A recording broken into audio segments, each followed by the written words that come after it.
Welcome back. In the last video, we talked about strategies to deal with overusage in Enterprise Vault. And one of those strategies was cleanup. In this video, we're going to dive deeper into how you can clean up your environment to help reduce your licensing costs. First, let's talk about setting the right retention. If your organization has been using Enterprise Vault for a long time and you've set retention policies to forever, chances are you've accumulated a lot of data. And managing all that data can get very tricky, not just from a storage perspective, but from a licensing standpoint as well. Retaining data indefinitely means more storage, and more storage means higher cost. Additionally, if you're holding on to data from legacy users who have left the company, that could be driving up your licensing costs even further. So it's important to evaluate the right retention policies for your content.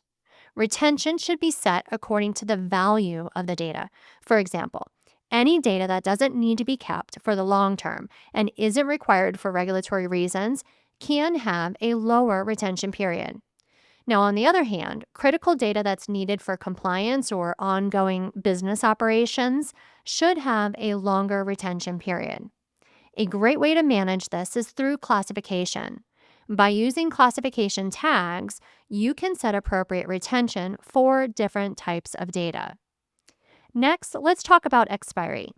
Even if you've set the right retention, the data won't automatically be deleted unless you run an expiry. Expiry in Enterprise Vault determines if the items are eligible for deletion.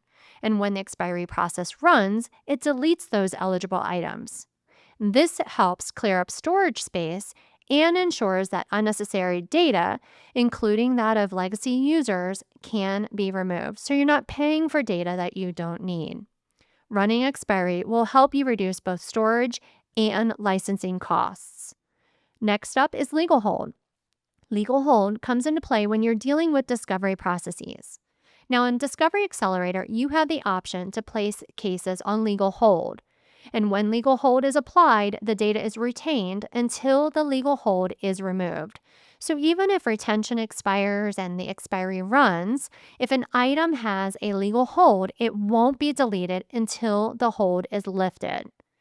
Now, as a customer, it's important to review your legal hold cases regularly, especially older cases where the investigation may have been completed or you no longer need the data or case itself. In these cases, you should remove the legal hold so the data can be expired and deleted when it's eligible. Again, this will free up space and reduce unnecessary cost. Now let's move on to privilege delete. This is a feature in Discovery Accelerator that allows you to delete data from Enterprise Vault.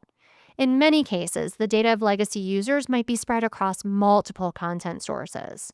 But using Discovery Accelerator, you can search for a specific user's data, gather it into a single case, and from there, you can delete the data that's no longer needed. So again, this simplifies the cleanup process and helps you reduce licensing costs. Stay tuned for our next video where we'll walk through a demo for each of these options, showing you exactly how they work to reduce your Enterprise Vault license costs.